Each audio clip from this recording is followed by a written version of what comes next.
बहुत बढ़िया तरीके से ने साक्षी दीदी ने इस पूरे सेशन को स्टार्ट किया।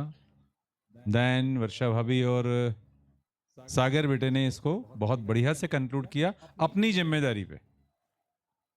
तो देखो, फाइनली ये समझ में आता है कि जब हम अपने को नहीं पहचानते हैं, अपने जीने के नियम को नहीं जानते हैं, तो हमको दो उपाय बताए। या तो भूल जाओ कि तुम कौन हो और आसपास देखो क्या चल रहा है। पहाड़ पे जाओ, हिमालय पे जाओ, समुद्र में नीचे ना गोता लगाओ। अभी तो ऐसी व्यवस्था कर रहे हैं लोग। बोर हुए लोग ना अंदर जाएंगे पनडुब्बी से, वो देखेंगे कि समुद्र के गहराई में क्या क्या है। ये सब प्रयास क्यों किया लोगों ने पता है? अपने बारे में हम जान ही नहीं पा रहे हैं, तो उस प्रयास में हम पनडुब्बी में बैठ के नीचे भी जाने लगने को तैयार है, और उसका बढ़िया सा पैकेज मिलने वाला है आपको आगे चल के। जैसे लोग अभी वो चंद्रमा पे जाने का पैकेज लिया ना, वो एक अलग हाइट है। दूसरे ग्रह पे जाने का वैसा एक हाइट ये भी है। समुद्र में गहराइयों में जाके देखेंगे। उसके बाद भी आदमी को समझना होगा ना, तो एक आदमी चाहिए ही, इससे कम में काम होता नहीं। कुछ लोगों ने बोला कि यार होता कुछ नहीं, अपने पे जितना ध्यान दोगे ना दुखी हो जाओगे। तो क्या करो, पड़ोसी के यहाँ क्या चल रहा है। एक देश दूसरे देश को पड़ोसी बोलता है, वहां झांकता है। एक हॉस्टल, हम भी हॉस्टल में रहे 5-6 साल, पड़ोस में जो सीनियर है कैसे रहते हैं हम भी देखते थे। उनके पास साइकिल आ गई तो हमको तुरंत याद आया कि हमारे पापा मम्मी ने ना हमको साइकिल लेके नहीं दी। तब तक हमको लगता ही नहीं था कि हमारे पास साइकिल नहीं है, क्योंकि पूरे हॉस्टल में 5 साइकिल थी, और 5 आने के बाद लगा कि छठवा मैं हो जाऊं क्या, सीनियर भी हो गए। तो अभी हमारी जो चीजें हैं जानने की, समझने की, आवश्यकता की, सार्वी में कंपैरिजन है, दूसरों को देख के हमको याद आ रहा है। तो एक ऑब्जेक्ट ये भी था कि आपको भी देख के समझ में आए कि ये आपके लिए संभव है। अदरवाइज कोई बोले कि नहीं ये तो संभव नहीं है, तो आपको हिम्मत करने का मन करेगा नहीं करेगा। तो देखो यहाँ भी 2010-11 में शुरुआत हुई ना, ऐसे ही 4-5 लोग या 2-3 परिवार से हुई, उनको देख के और लोगों का साहस बना। तो आज तो आपके पास 150 लोग हैं। आसान हुआ कि कठिन हुआ? आसान हो गया। तो इसी सब बातों को लेके एक सबसे बड़ा मुद्दा जिस पे आप काम कर रहे हो, फाइनेंशियली फ्रीडम होना चाहते हो।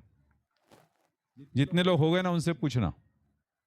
तो पहले ही दिन याद करिए, नेहा दीदी ने एक बड़ी बहुत अच्छी बात कही थी। हम जब खुश होते हैं तो हमारे घर में जो भी खाना बना हमको अच्छा लगता है, जो भी हम कपड़ा पहनते हैं हमको बहुत अच्छा लगता है, घर में स्टूल पे भी बैठे हैं तो बड़ा मजा आता है। और अगर हम दुखी हो, घर में बढ़िया सोफा लगा हो, एसी का टेम्परेचर पूरे कमरे का हमने 21 करके रखा हो, उस आदमी से पूछो कैसा लग रहा है, क्या बोलेगा? दुनिया कहीं के कहीं जा रही है, आपको उसकी चिंता नहीं है। वो बच्चा परेशान है, बीवी मानती नहीं है, बच्चे सुनते नहीं है, सब खाने में मिलावट हो रही है। ये आवाज कहां से आई?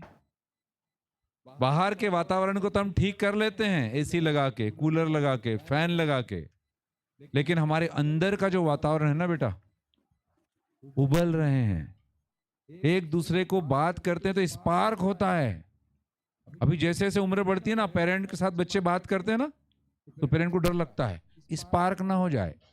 ऐसा क्यों हो गया? हमको समझ में ही नहीं आया है कि मैं क्या हूं, कैसे हूं, मुझे कैसे दूसरे के साथ जीना है। तो इसी को बोलते हैं, आदमी आदमी के साथ जब भी समझदारी के क्रम में कुछ करेगा तो ही व्यवहार घटित होता है।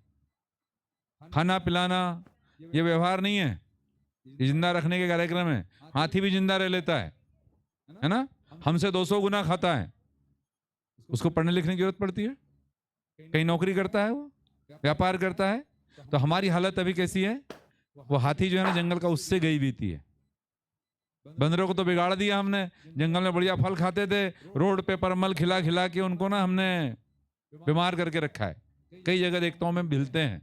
तो हम बेटा, मैं पहले दिन से कह रहा हूं, धरती की सर्वश्रेष्ठ कृति है, और आदमी में सबसे बड़ी चीज है वह है मानव का कल्पनाशीलता, इमेजिनेशन। अगर इस ताकत को पहचान गए ना, तो आप अभी जैसे हो ना उतने में ही हम पूरा कर सकते हैं। लाना नहीं है, बनना नहीं है, जो है उसको पहचानना है। तो मेरी इमेजिनेशन की ताकत वो रॉकेट से ज्यादा है। आप बैठे बैठे घर में मम्मी पापा को देख सकते हो, ये ताकत किसी रॉकेट से ज्यादा ही है, कम नहीं है। ठीक है, तो अब हमारा समय भी हो गया, 12:30 को हमको यहाँ से निकलना है लंच ब्रेक के लिए। वापस 1:30 बजे फिर हम आएंगे। एक लास्ट सेशन होगा जो तारकेश बेटा जी लेंगे। फ्री हैं कब? जब वो मेंटल फ्री हो गए, इमोशनल फ्री हो गए, तो वो प्रमाण है हमारे यहाँ। ऐसे बहुत से प्रमाण हैं, तो एक एक प्रमाण हम आपके सामने रख रहे हैं अभी। इसलिए आप देखें बड़े लोग बहुत से सेशन ले नहीं रहे। यही तो परंपरा में आने की बात है। जिंदगी भर गुरु गुरु ही रह जाए, किस काम का ऐसा गुरु जो एक चेला नहीं बना पाए कि तुम भी ऐसा जी के देखना, तुम भी दूसरों को जीना सिखा देना।